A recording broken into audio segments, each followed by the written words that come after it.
Hey, hi, it's me again. I'm on my lunch break and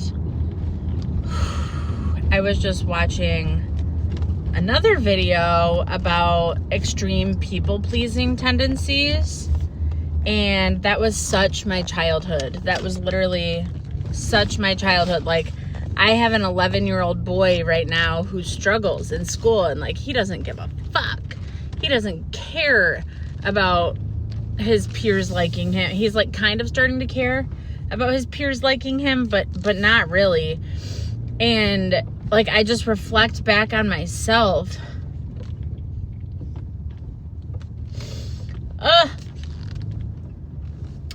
And I'm like, I wanted people to like me so bad. Like when I was little, like my teachers, I wanted to like me. My mom, my grandparents, my family, my cousins, anybody and everybody. Like, I just wanted everybody's approval.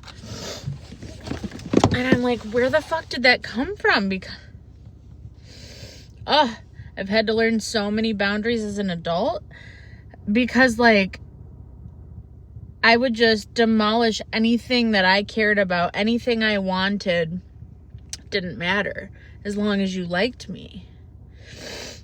And it's like my earliest memories. As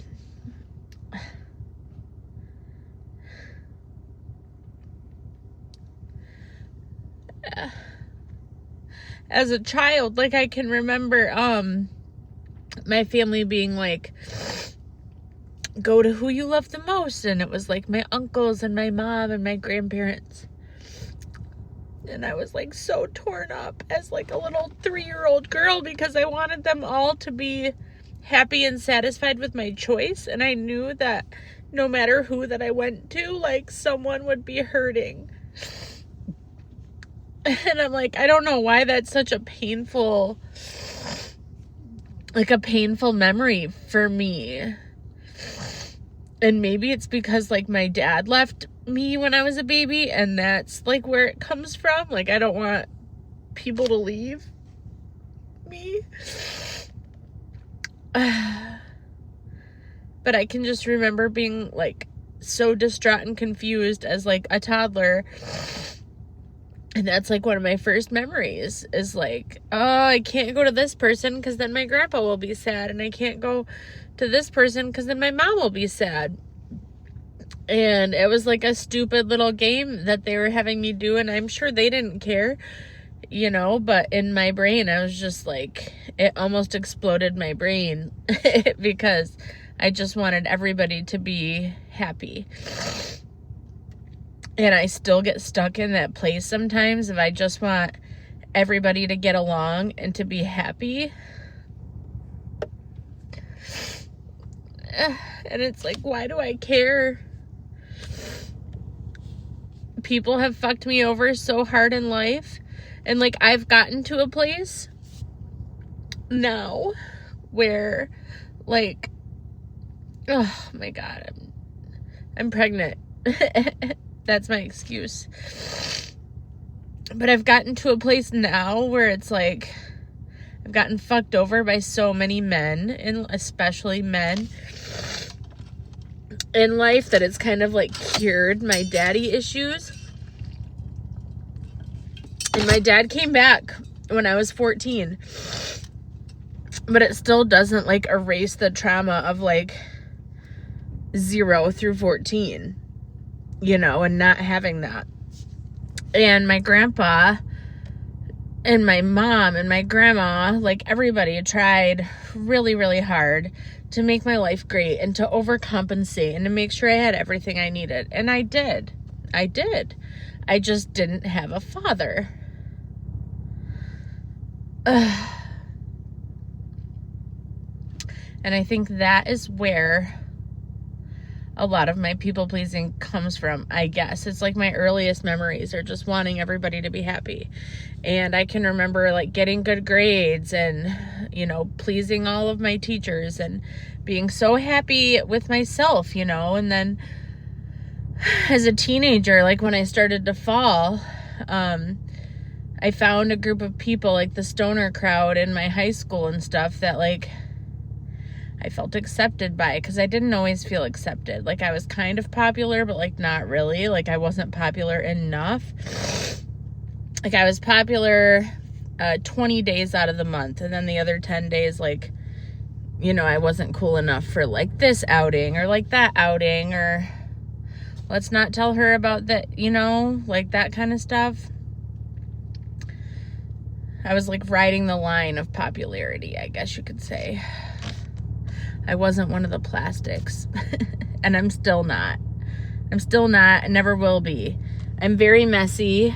Very messy.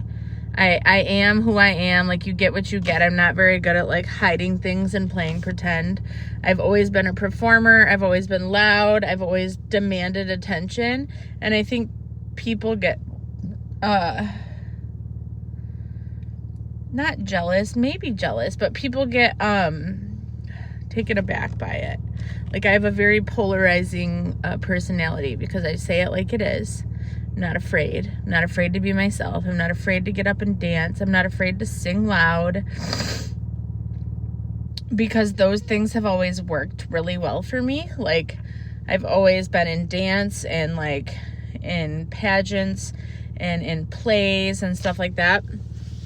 And all those things have always worked really well for me to like get approval and to get attention and good job, Blaine, you know. So I've always been praised for that kind of stuff. So that behavior has continued.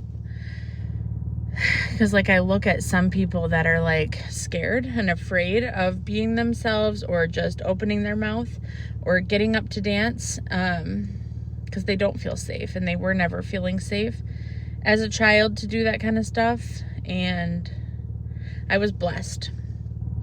But also, some of my cousins and stuff that grew up in like the same sort of environment maybe don't have that much of a, you know, outgoing personality. So I think like I have kind of the mixing pot to be on stage or what have you, like to just put myself out there. But yeah, I've always been like needing attention and not always getting it from my peers, and not always getting it from my family. And then when I started falling off the wagon and like doing bad stuff, then I was getting negative attention, you know, and I was disappointing people, and that was just soul crushing. And I also couldn't figure out why. Like, why in the fuck am I drawn towards drugs and alcohol? And like, why can't I just be good and like be good in life and be okay?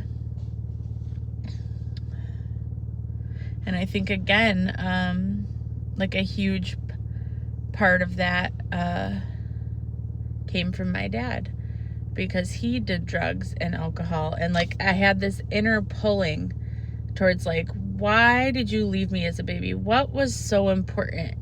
Why is this band life and like rock and roll and drugs and sex like so much more important than your family? So I think that kind of pulled me in that direction. And then, you know, having the genetic disposition for addiction, like once you start, it's over. Like I was explaining in my last video, like you just feel perfect, you feel whole, you feel like Jesus is giving you a warm hug, you know what I mean? Or the universe, or whatever you believe in. And everything's okay. So then it took me a long freaking time to unravel that, and to know who I was, and to love myself. Whoo-wee! So long for my lunch break being like chill. Oh my God. I don't know. This is the era of the trauma dumping. I'm just putting it all out there. But putting it all out there. Maybe you can relate. Maybe you can't. All I know is that I am on a journey of self-discovery, and I'm willing to share it. So I'm going to continue to come on the internet and share how I'm feeling. I hope you have a good day. Mwah.